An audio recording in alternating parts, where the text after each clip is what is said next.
दोस्तों, इस वीडियो में हम बात करेंगे प्रिंस महेश बाबू की एक बहुत ही अलग हटकर psychological action thriller film one Nenokkadine, जिसको हिंदी में एक का दम नाम से डब किया गया था। इससे जुड़े बहुत सारे अननोन फैक्ट्स और इसके बॉक्स ऑफिस परफॉर्मेंस के बारे में।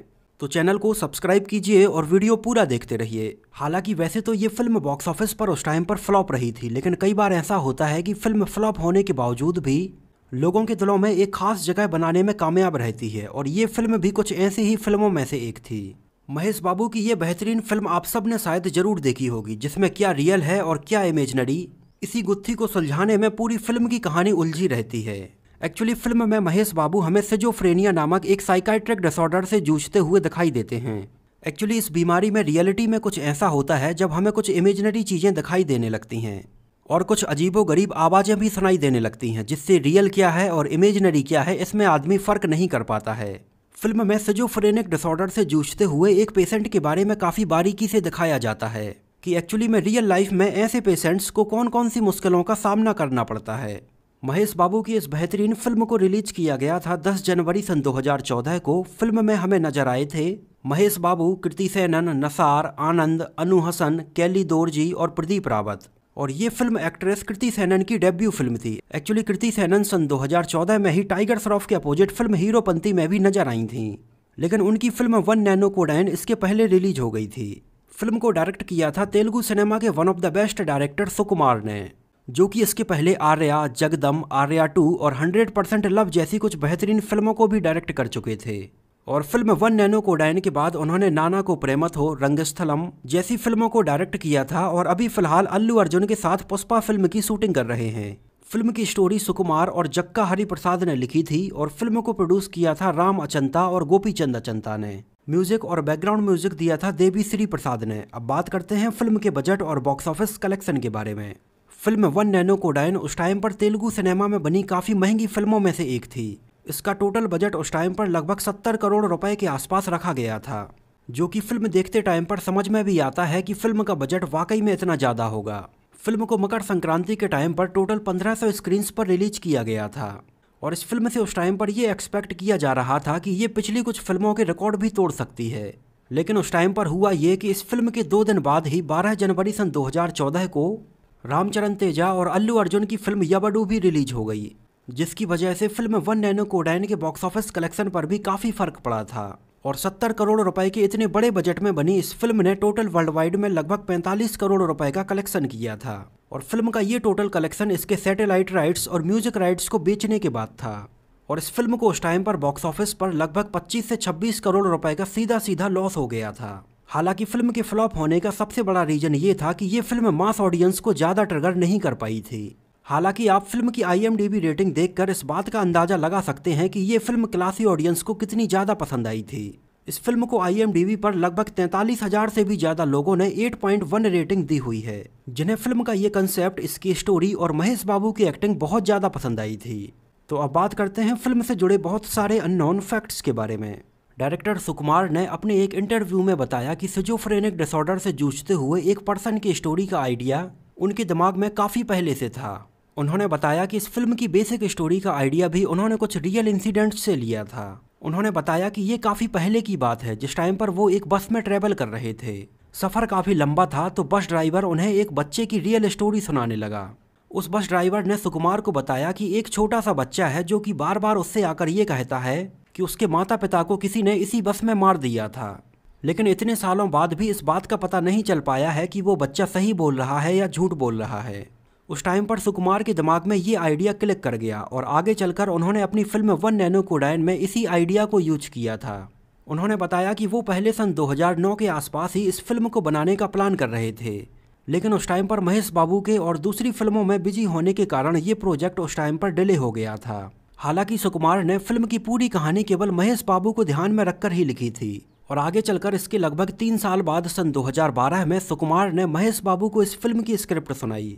एक्चुअली उस टाइम पर महेश बाबू गोवा में अपनी फिल्म बिजनेसमैन की शूटिंग कर रहे थे, और शूटिंग के बीच में ही उन्होंने वहीं पर एक रेस्टोरेंट में इस फिल्म की स्क्रिप्ट लगभग 25 से 30 मिनट सुनी थी।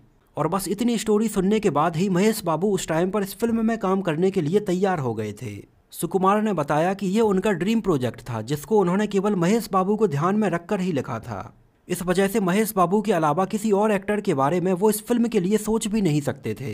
हालांकि फिल्म में महेश बाबू के अपोजिट लीड एक्ट्रेस के लिए सबसे पहले तमन्ना भाटिया को अप्रोच किया गया था, जिन्होंने डायरेक्टर सुकुमार की ही पिछली फिल्म 100% लव में बेहतरीन परफॉर्मेंस दी थी।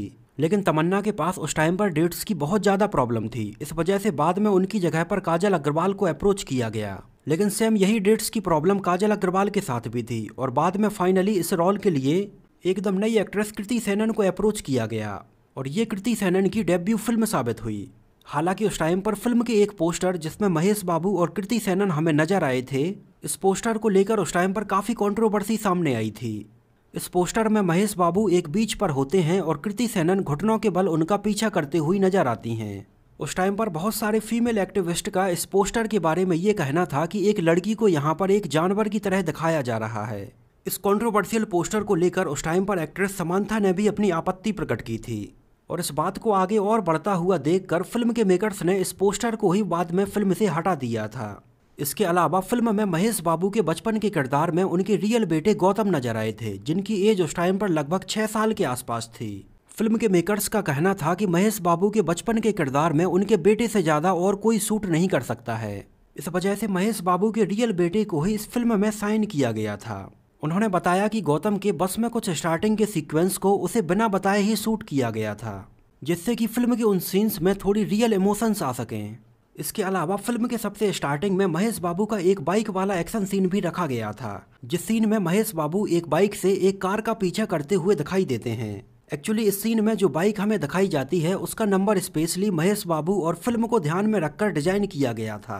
बाइक का नंबर था AP09MB1, जो कि महेश बाबू और फिल्म के नाम को डिनोट कर रहा था।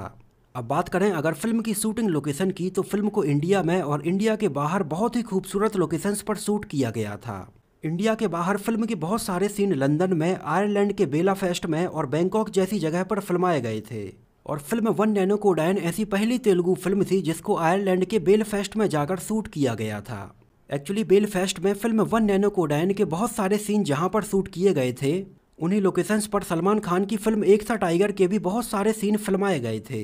इसके अलावा फिल्म के बहुत सारे सीन थाईलैंड के पोडा ग्रुप ऑफ आइलैंड्स में भी फिल्माए गए थे, जिन सीन्स में महेश बाबू और कृति सेनन हमें एक बड़ी सी शिप में नजर आते हैं। एक्चुअली थाईलैंड के इन लोकेशंस पर बहुत सारी फिल्मों को और भी शूट किया गया है, जैसे सन 2000 में आई ऋतिक रोशन और अमीषा पटेल की ब्लॉकबस्टर फिल्म कहो ना प्यार है कि बहुत सारे सीन सेम इसी आइलैंड पर फिल्माए गए थे। इन सारे सीन्स को आप यहाँ पर मैच करके देख सकते हैं। सेम इसी आइलैंड पर सन 2007 में आई फिल्म रकीब के भी एक गाने को शूट किया गया था। इसके अलावा सूर्या की फिल्म सेवनम अरबू के भी एक गाने को यहीं पर फिल्माया गया था। इसके अलावा फिल्म 1 नैनो कोडाइन के बहुत सारे सीन इंडिया में बेंगलोर, चेन्नई, गोवा, मुंबई और हैदराबाद जैसी जगहों पर शूट किए गए थे। इसके अलावा फिल्म के बहुत सारे एक्शन सीन लंदन में भी शूट किए गए थे। लंदन के एक कार पार्क में अंधेरे में एक बाइक चेजिंग एक्शन सीन भी फिल्माया गया था।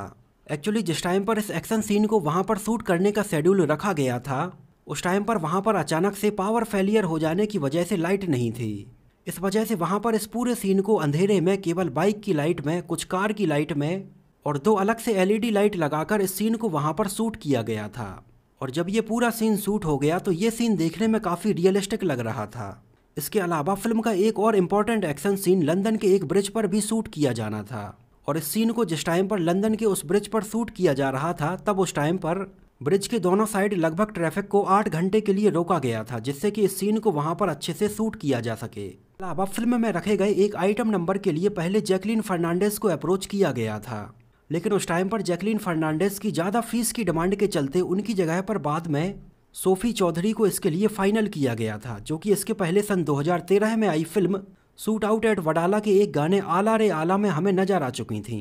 इसके अलावा फिल्म में हमें एक सपोर्टिंग रोल में नवीन पोलिशेट्टी भी नजर आए थे। और इस फिल्म के बाद से ही महेश बाबू और नवीन पोलिशेट्टी के बीच में काफ़ी अच्छी दोस्ती हो गई थी। और अभी फिलहाल सन 2021 में ही आई नवीन पोलिशेट्टी की फिल्म जाति रत्नालू को देखकर महेश बाबू ने अपने एक ट्वीट के जरिए नवीन पोलिशेट्टी की परफॉर्मेंस और इस फिल्म की बहुत ज़्यादा तारीफ की है। हालांकि महेश बाबू के इस ट्वीट के रिप्लाई में नवीन पोलिशेट्टी ने भी ट्वीट करके अपना आभार प्रकट किया है। और फिल्म 1 नैनो कोडाइन भले ही फ्लॉप रही हो, लेकिन ये फिल्म आज भी बहुत सारे लोगों की फेवरेट फिल्म है। तो दोस्तों, ये तो बात हुई फिल्म 1 नैनो कोडाइन से जुड़े बहुत सारे अननोन फैक्ट्स के बारे में। मुझे तो ये फिल्म बहुत ज़्यादा पसंद आई थी। आप लोगों को ये फिल्म कैसी लगी थी हमें कमेंट में ज़रूर बताइए। और अगर ये वीडियो आपको पसंद आया हो, मेरी मेहनत आपको पसंद आई हो, तो इसको प्लीज़ लाइक करके मुझे इस बात का जवाब ज़रूर दीजिए। तो मिलते हैं किसी नए वीडियो में किसी नई मूवी से जुड़े बहुत सारे अननोन फैक्ट्स और ऐसी ही रोचक बातों के साथ।